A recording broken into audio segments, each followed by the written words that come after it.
Well, we're out in the Falling Rock garage again today, and I'm wearing my steel hat, and I'm going to have to take it off because I'm working on my Husky today.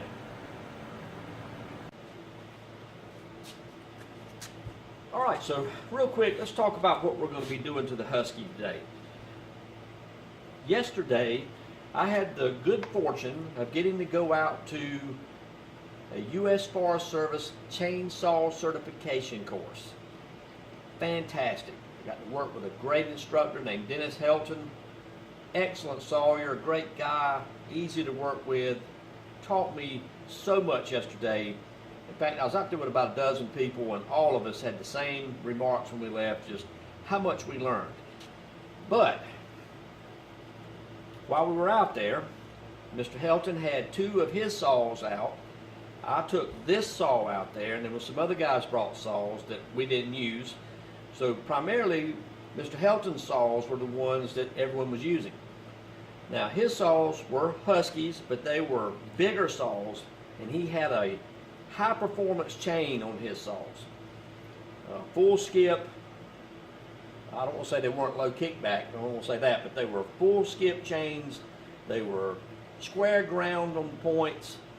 Very aggressive cutting saw. I mean, people would put the saw and it would just whoop, take off. And in fact, some of the guys were having trouble with his saw because it was so aggressive. And when we would go to make like a plunge cut, they were struggling to get his saw to go in. It would want to kick out. So after seeing the trouble that they were having, I made it a point to carry my saw, put it in my backpack, and put it on my back and carried it down there. And then when the other participants saw how little trouble I was having, because my saw's got just a regular cheap chain on it, you know, low kickback, regular, you know, just a regular chain, and it wouldn't kick out. It cut fast, but it wouldn't kick out. And so some of them wanted to use my saw. And as a result, there was a person there who had never started a chainsaw before and was going through the course and used my saw to fell a tree. And their technique was not good because they were new and was running the saw, you know, full throttle, but wasn't, you know, pushing it, kind of getting it into the wood, getting it cutting, you know, and was creating a large amount of dust. I mean, this person was just enveloped in a cloud of very fine wood dust because they weren't, you know, getting the saw into the wood, getting it cutting. They were just kind of like letting it kind of sort of lay there and running it as fast as it would go. I mean, trigger all the way and just not in the wood with it. So as a result, you can see here, and I'm going to zoom in. So what we ended up with is, it even got where it didn't even want to oil because this real fine, look at this, it's just burnt on dust. I mean, look at that. That person wasn't really getting any kind of chips or anything out of the cut. It was just dust, and I mean look at that. So I just kind of gritted my teeth and let it happen. So what we're going to have to do as a result of the saw being ran what I would consider improperly, and all that dust, everything stopped up, the chain got overheated. I mean, smoke was coming off the chain, okay? Smoke. We want to clean the air filter, do this routine, you know, the kind of stuff you do to a saw after it's been done this way. So that's what we're going to do. We're going to get it set up and get to work on it. All right, we're going to get this saw, and first thing we're going to do is we're going to get it in the vise.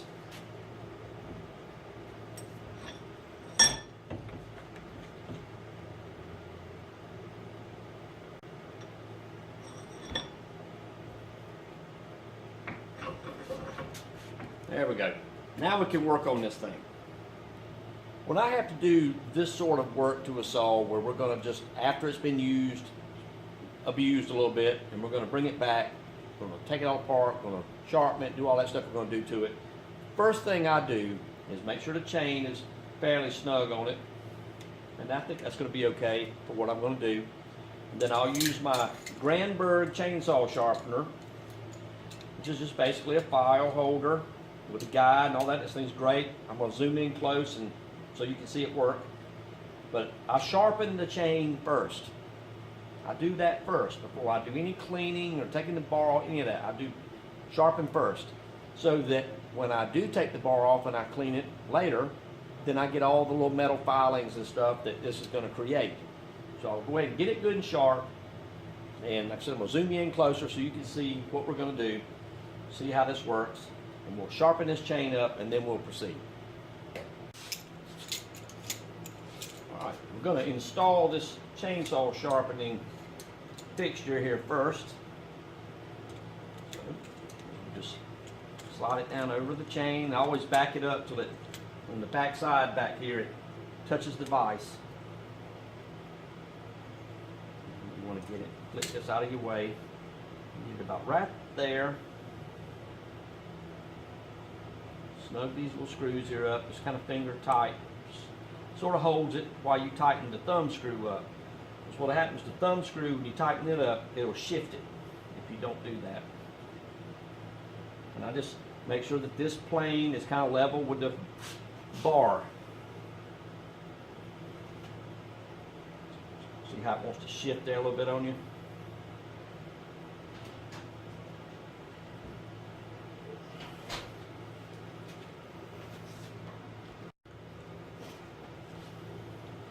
Alright, so we get the thumb screws tight. Got that good and tight, that feels good. Now you can slack off on these just a little. Let me put on my glove so that this super dull chain doesn't cut me. Now with this sharpener, once you get it in place, the chain should pull through just like this. And what we're going to be doing, we're going to be sharpening the backside teeth. So look here how this, just like that, see, that's what you want. This thing catches it. That way, every tooth is filed identical. And you just flip that over, get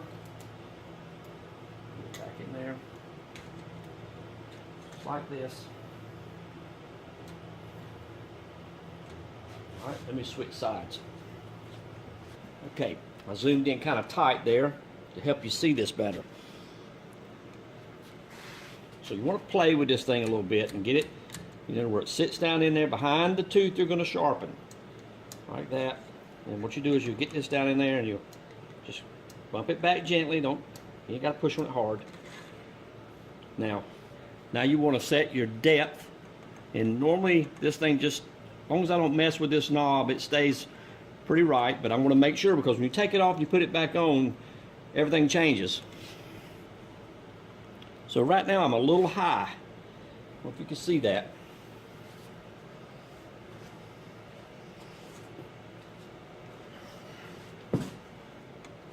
Right there.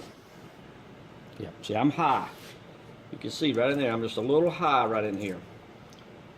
It needs to be about 20% or 1/5, same thing, higher than the top of the cutter there. So I'm going to turn the knob and lower it down.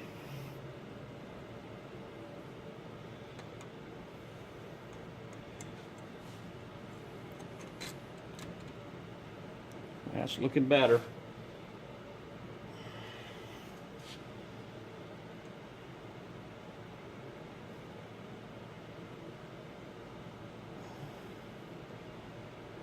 Right there, you see how when you go to file it, it's going to push right in there. That's it. See, she's in there good. That's where I want it. That's the way I do it. All right, so now we're going to begin the sharpening. And you do that by right here, your depth gauge is right here. See if you can see this. All right, let me raise the camera up a little bit.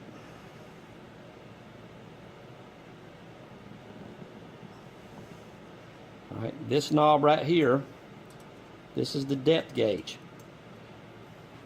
So that's what I love about this file sharpener, is that you set this depth gauge, and like me, I don't want to take much off. I want to take just a little. So you just back this off until there's just a little daylight in there.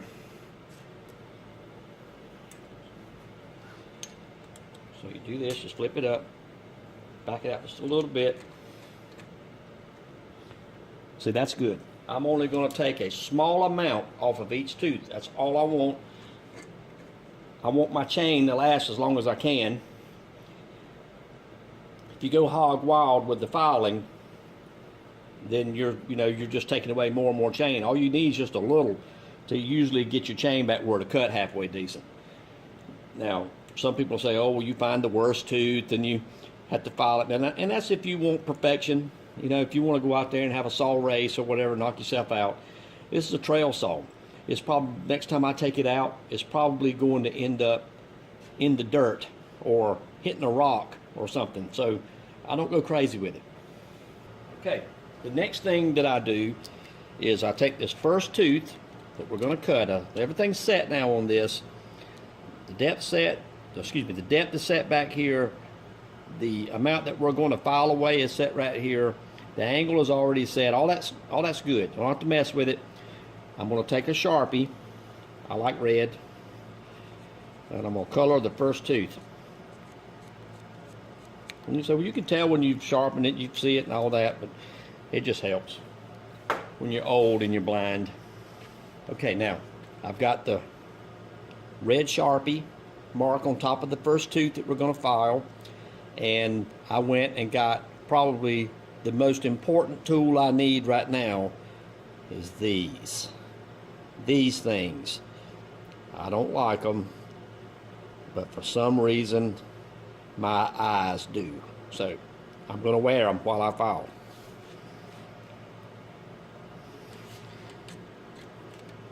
Let the filing begin.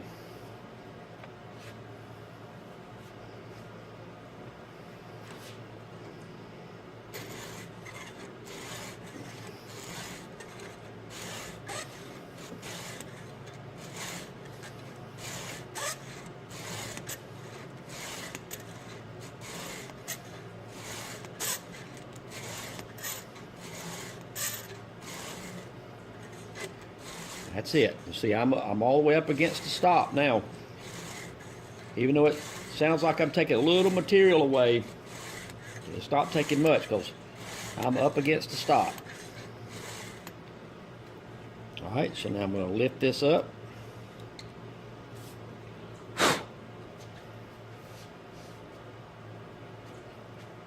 Get my glove. I'm going to rotate the chain now.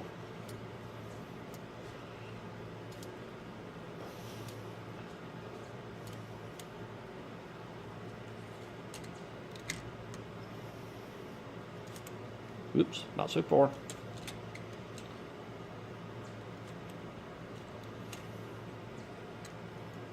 All right, so now the next tooth is ready to file. We don't have to mess with anything. Everything is still set correctly. Now I'm going to show you that tooth we just sharpened.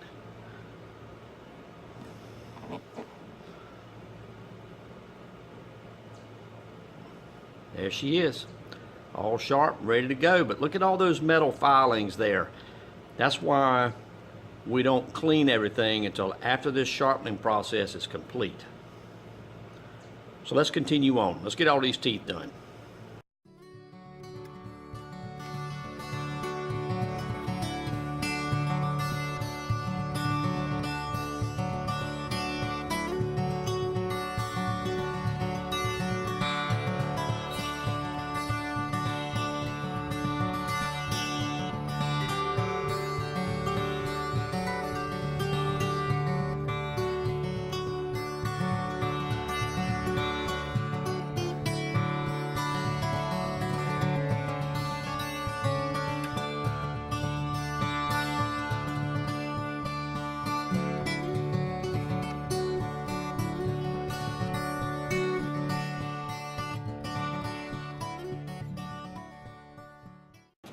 We've got all the teeth sharpened now on that side of the chain.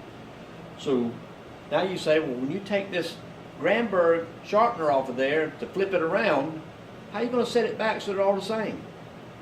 Good question. We're not going to take this off. You leave this on there. So what we're going to do is flip the saw around. Now watch this.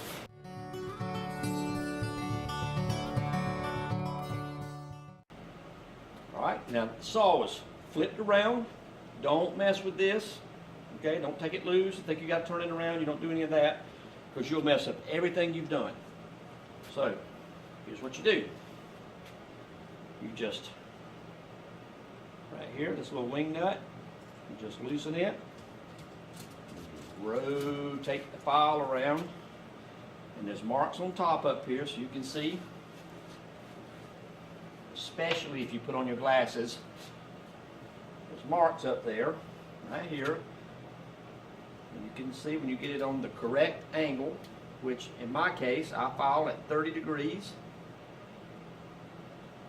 There she is. She's back tight. She's on there at 30 degrees.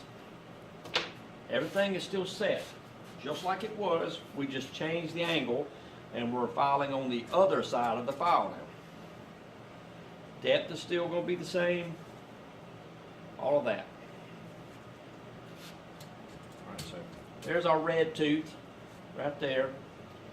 So what we're going to do now is I'm going to rotate the chain and get on the first backside tooth we come to. There it is. Okay. There's our red tooth. That's the first one we sharpened on the other side. Now we're going to sharpen all of these teeth back here, and here's our first tooth on the opposite side of the chain now that we're going to sharpen.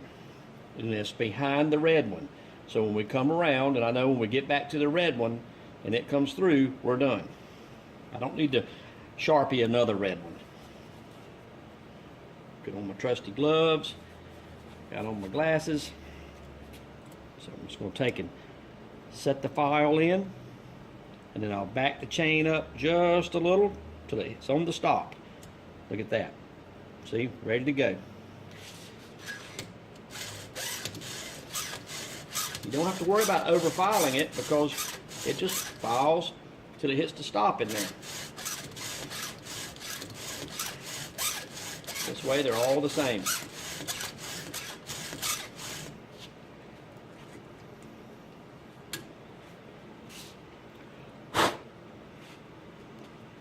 Look at that, see? One sharp tooth right there. Yeah, that feels good. That'll do something. That right there will do a little bit of trail maintenance. So let me back you up and we'll finish this thing up.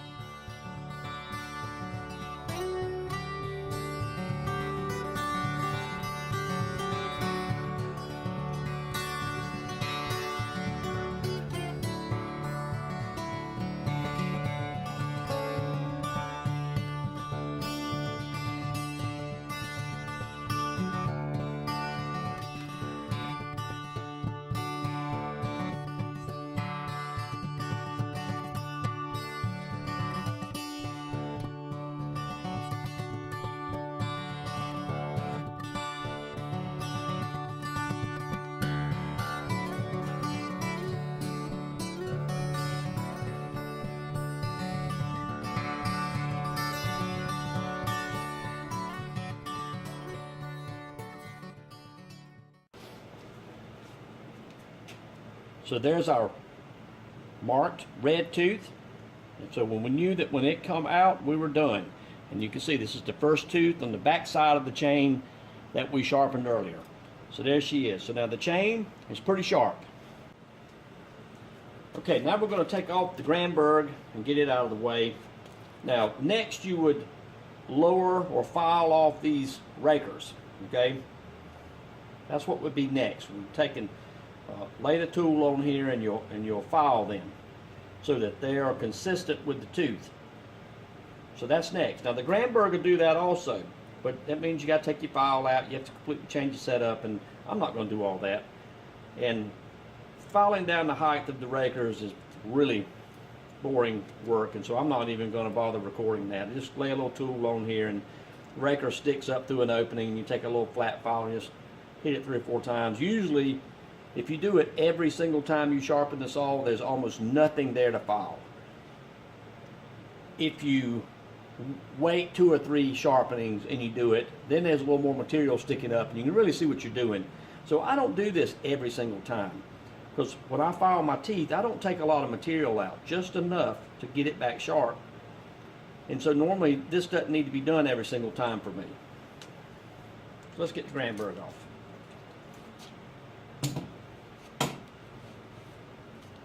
Okay, now it's time to disassemble this thing and let's clean it up. Well, I'm not going to bore you with the monotony of cleaning everything, but I am going to disassemble it here real quick. I'll take it over to my parts cleaning tank and wash it all up, bring it back over here and blow it all off, and we'll talk a little bit more.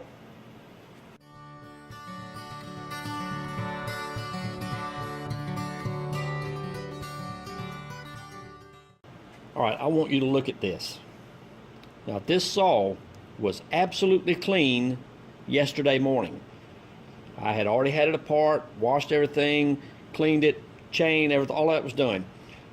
This is what one inexperienced saw operator can do in about 15 minutes. That person, like I said earlier, had the saw full throttle and was not putting it into the wood, you know, to get it cutting, get them mark, you know, make it cut, bring out chips. Bring out chips. The saw was sharp at first. Look at this. This is just caked, I mean, saw powder. It's not dust. This is like saw powder. Look at this. And you wonder, you know, you see saws that, you know, people get them and they run them a little while and they just trash them. And you can't figure out, man, how do you tear up a chainsaw? Well, this is it. This is it. Even a saw that's been prepared, had good oil and fuel in it, had plenty of bar oil, and just nothing more than bad technique did this. I can't emphasize enough what bad technique can do. I mean, the saw, they had so much garbage in there that the oil hole would stop up. And you couldn't get oil onto the bar. And it was just, this thing was literally smoking. Smoke was coming off the bar at one point.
All right, I got the bar washed off, but it's not ready to go back into the saw by any means, especially after it was abused yesterday. So what I'm going to do is I'm going to touch it up with the file to get any lip off of it that may have been created, and I'm going to clean this channel that's in here. All right, so this is how you do the filing this ridge that gets on this bar. So you just take your file, and you just get your bar like this, get your file like this, and you just away from you.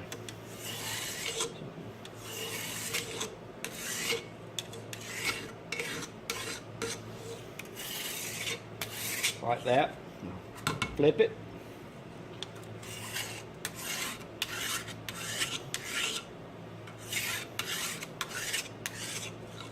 Now flip it over. Same thing again.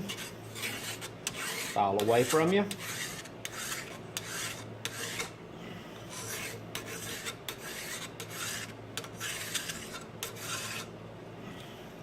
Roll it.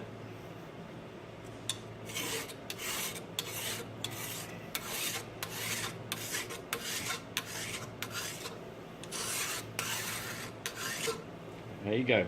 All four sides hit with the file. Alright, now I'm going to clean out the channel, and I got just what we say, or what we call a little old screwdriver. I'm going to take this little pocket screwdriver here, and I'm just going to go down in here and rake it out. Now, be sure to rake away from your sprocket. Just go in here, right behind the sprocket here, and go out the back, okay? Look at that. Look at what's coming out of it.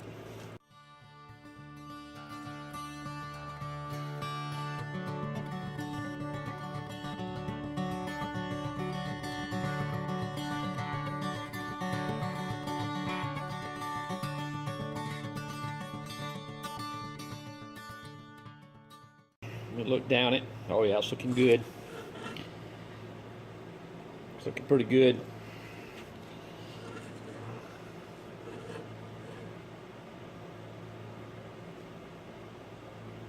Looking pretty good.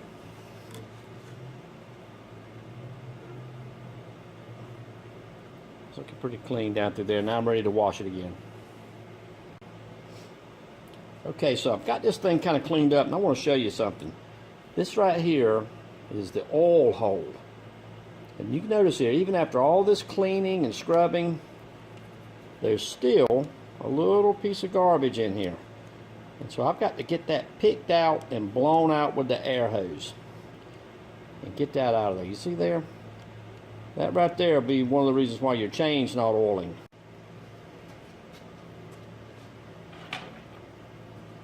Okay, now we've got the bar clean, filed, got the channel cleaned out. I've got the little oil holes are cleaned out in it. Right there, both sides are clean. And I wanted to show you this. This is a little thing I also use to clean that channel out. Is I've just got, you know, a little Sawzall blade and put it on my bench grinder and just knock the paint off of it. Okay, that paint was enough thickness to where it won't get in here. But this little tang here is just great. You just go right in there and it'll come right down through the bar and clean out any garbage that may be in there. Alright, now also on these bars, on a Husqvarna bar in particular, the older steel bars and the Husky bar today has a grease hole right here and right here for the sprocket. And so what we're going to do is we're going to give it a shot of grease. Alright, and then what I do is I just use this little pointed, I don't know what you want to call it, grease fitting, whatever. I just push it in there, give it some squeezes. Oh, alright, there's grease coming out there. So I'll give this thing a couple little turns and hit the other side.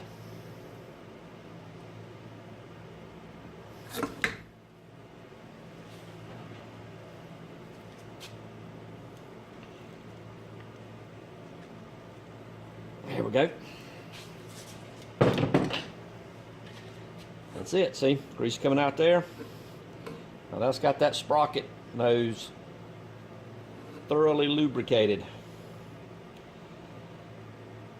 And that's good so that, you know, when you first start it up and the chain don't really have any oil on it at first, that oiler doesn't pump unless the chain's turning. So when it starts turning, then the oil starts coming out, And so that helps lubricate that sprocket. Then once the grease, you know, the bar oil then keeps it thoroughly lubricated. But I love that, being able to grease it. My Trail Boss steel doesn't have grease fitting up there. Okay, so we've got the saw.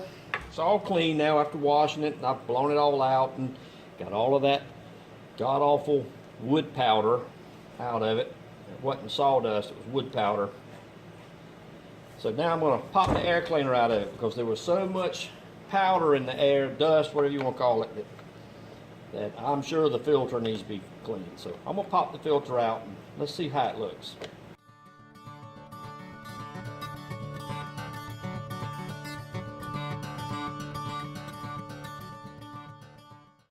All right, let's see what comes out of this.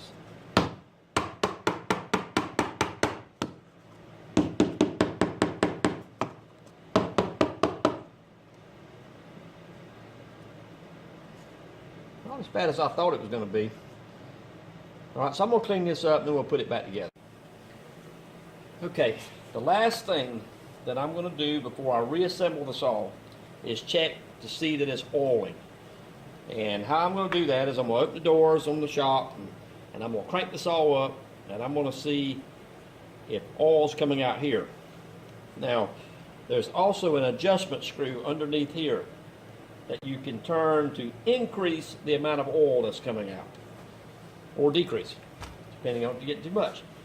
All right, so I'm going to get the doors opened up and crank it up.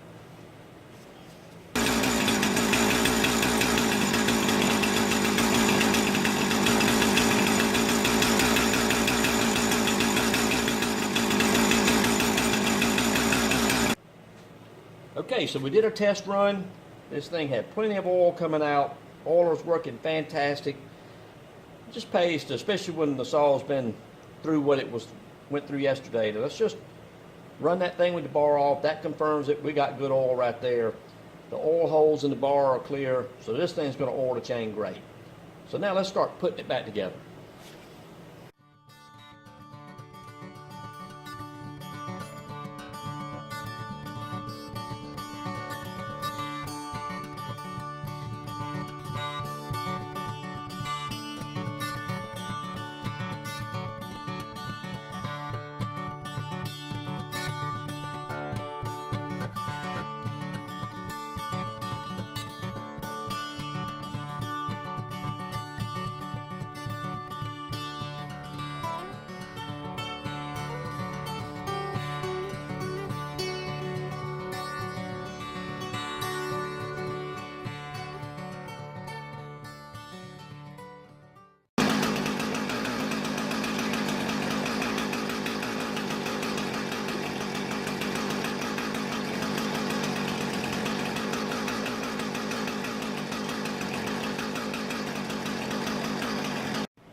We've got the old Husky sorted out.